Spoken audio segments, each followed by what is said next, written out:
అయింది కదా మేడం శుభలగ్నం సినిమాలో అంటారు.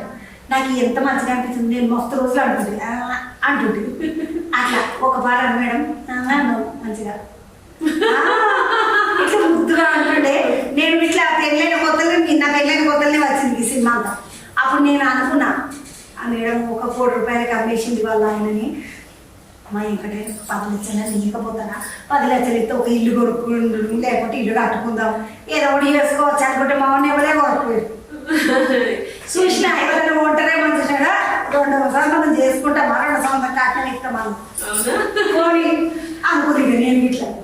లేకపోతే మా అన్న మేడం అది అమ్మేది 1 కోటి రూపాయలకు ముద్దుగా. అందులో జగపతి బాబు గారు ఇది లాస్ట్ ముద్ద, మళ్ళీ నీకు ఈ ఆపర్చునిటీ దొరుకుతుందో లేదో అన్నప్పుడు ఆలోచించి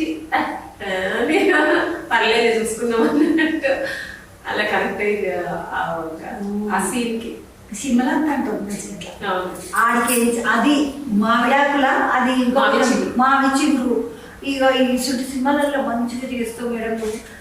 ఈ సినిమా కాదు దాకా వచ్చినావు, మొత్తం ఎన్ని సినిమాలు చేసినావు వచ్చాయి ఇప్పటిదాకా 100 అయిపోయింది. నేను ఇప్పుడు మీ అమ్మ మీ నాయన మీ తాత మీ అమ్మమ్మ నాయనమ్మ అంత సినిమాలో వచ్చిన ఎవ్వరు సినిమాలే. మా నాన్నగారు సినిమాలే కానీ నాన్నగారు డిస్ట్రిబ్యూటర్ గా ఉన్నారు. తమిళ్ కన్నడ మూవీస్ అన్ని డిస్ట్రిబ్యూట్ చేసేవారు నాన్నగారు. ఎక్కువ తమిళ మూవీస్ చేసేవారు. సో అంతే తప్ప యాక్టింగ్ లో ఎవ్వరు లేరు.